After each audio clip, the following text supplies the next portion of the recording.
Good morning, America. Troops arrive at the southern border. Is relief on the way for Southern California? And which Super Bowl hopefuls have the best fans? Football, pandas, and Oscars. You know it's a Friday at Good Morning America.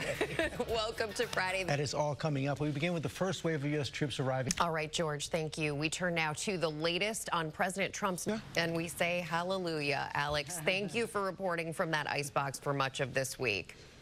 Ginger, meantime, tracking the brutal cold, and it looks like the reprieve is coming. We cannot wait. Yes, Olaf finally made it to the beach, especially if those little showers on Saturday night through Sunday really fall in the wrong places on a burn scar. So many extremes at all four corners of the country. All right, Ginger, thank you.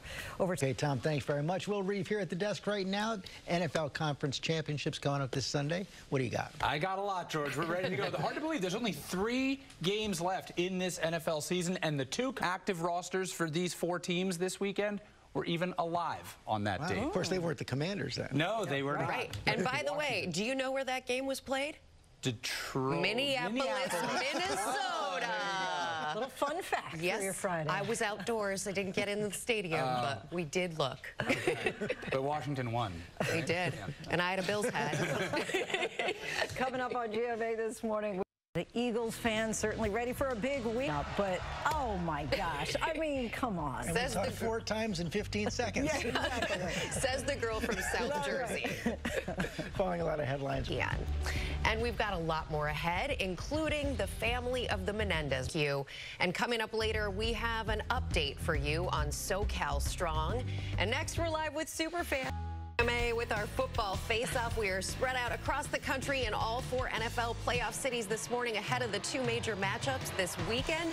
And we're going to start with Morgan Norwood live in Philadelphia with some serious Eagles fans and serious commitment. We noticed the green jeans. Well done, Morgan. Good morning. Cam on their living room on Sunday, but let's go to Ike and Chachi with the Commanders. Thank you, Ike. It's a good year for the football hat business, too, and the football fan clothing attire business. Anyway, we love this stuff, you guys. Coming up, we've got even more super fans with Rhiannon, Allie, and Cam. Pandas on parade, the 2 of the National Zoo making their big debut. It's our play of the day. And back now with our play of the day. Not only the Commanders that have people going wild in D.C., it is pandemonium in our nation's capital. Thank you for changing it from sports, which I know nothing about, Lindsay, to this, right which I've got. You know what's cuter or what's better than a cuddly panda? I offer you 2. How's that? Just so you don't know what's inside. Good luck getting your 5-year-old to drink it, but the outside is panda-rific. It's a mocktail, apparently. You can't get to D.C. right now. Don't make your own panda-themed beverage. That's what I'm going to do this weekend. Thank you so much, Sam. Coming up, Bill's Super. A big debut for her, the directorial debut. We're going to talk to her about it in just a little bit. And Sam, you know, you're going to say we're going to have a big weekend. Right, and George, because you think I want to talk about Demi Moore or Julia Stiles, but George, let's start with sports, shall we? I think it's really important. I think it's really important, and they're going to have a big weekend. We're about to decide who the final crazy Eagles fans know. They're very sane. Eagles fans. Coming up, we're checking in with the Bills Mafia and the Chiefs Kingdom. Plus, try this one on, Sam. I am very excited to talk to someone else with a Rebecca. All right, Mary, thank you. We turn now to new pleas by relatives. Something to keep our eye on. Thank you, Matt. Yeah, and any water, even a little water, is just going to come running down those hills and bring everything with it. Why don't we do an update while we're there, George? Why don't we just get there? Yeah. Right. Yeah. Thank you, Sam. Coming up on our GMA Morning Menu, from Demi Moore's evolution from 90s pop culture icon to first right there. Okay, but thanks very much. Friday, that means Sam's in for pop news, but no props. No, well, I mean, George, don't say no props, just no visible props at this moment. I love this moment for Demi Moore, though. Hey. But it is a vibe, nonetheless. Right? I like it. I think you should do like a casual clothing line. Sure, George. Thank you. Well on it. And I also love hearing your voice. Sometimes I just play it when I miss you. Just have to. Oh, is it not right? Yeah. Look, I don't know how to wear these things, and every wing necklace. You never take it off. That's the most important part. Listen, I hope not, Lindsay. I hope not. Rhiannon, are you there? Because I know you're in your home. Looking forward to that, George. And now we turn to the top food trends of 2025. Stephanie Sassos, the nutrition and fitness director at Good Housekeeping, is here to break it down. Yay.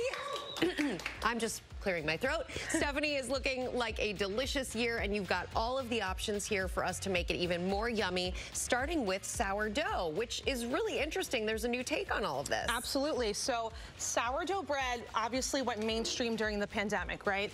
It's higher in protein, lower in sugar than other breads, it's fewer ingredients. It has lactic acid, so it helps your body absorb more nutrients. But now, did not know that. Yes, we're seeing it make its way beyond bread. So we have these amazing crackers from Patagonia Provisions. So you know Patagonia, the jackets? Yes. Right? So they have a food line, and it's incredible quality, regenerative, organic. It's so good. So these are our sourdough crackers. Then we have Jesha's making this amazing sourdough baking mix, which you can make with the kids. I see this going over very well in our house. Yes, absolutely. And sourdough pasta from Bio Nature. Really? Yep, so you don't just have a sandwich, right, to enjoy sourdough. Now you have different uses for it. Okay, protein, obviously really important on the list of things we should be eating. Yes. And now the dairy aisle's getting a bit of a makeover. Yes, so dairy protein kind of went viral this year, right? Yes. Cottage cheese, we saw in everything from ice cream to wraps. What's funny is it's been around for thousands of years, right? But it's getting reinvented. And a cousin to cottage cheese is farmer's cheese from Lifeway. Right. And this is going to be like your firmer, tangier version. It's spreadable like a cream cheese, and it's a little bit lower in sodium, so it's great for people on like a heart-healthy diet. And then we also have labna from Yaza. So I love labna. Oh, it's so good. It's like a strained yogurt, and they really do some nice spices in there like za'atar to make it an amazing dip. So pita, it's a vehicle to eat more vegetables. So delicious, and gut healthy too. Yeah, we like that. Okay, here's some new snacks, which I'm going to take a little bite of as we turn things around. What are we doing here? So think about when you peel an apple, right? Or when you cut broccoli and throw out the stems. It kills me as a dietitian. These are the most nutritious parts of the produce. And the waste. I hate the waste. Yes, and the waste. So we have a couple brands that are upcycling. So they're taking these ingredients and they're repurposing them into something amazing, right? So 7 Sundays, this is going to be your new go-to cereal with the kids, okay? 7 Sundays. Yes, so they make this oat protein cereal. So think about all the oat milk production happening in the U.S., right? They take the oat pulp, that's a byproduct, and it usually gets thrown away. They repurpose it into this amazing protein. That is so awesome and smart. So upcycled things that actually are really yummy and good for you. What are we doing over here? Yes, so gone are the boring days of water, right? We're seeing some new innovative waters. This is how you'll actually drink more water. Yes, so prickly cactus water. It's like the new coconut water. Prickly cactus water. So it's got electrolytes in it, vitamin C. We're also seeing some really innovative, unexpected flavors on seltzer from Orabora, like lavender cucumber. And then Sanzo is doing these amazing Asian flavors and fruits, and they're sparkling waters, and no sugar alcohols, nothing like that. And obviously you can mix it with other things if that's what you want. Exactly. Okay, I see these in the grocery store, and I always wonder, it's the fancy fruits, the more expensive fruits. Are they actually worth it?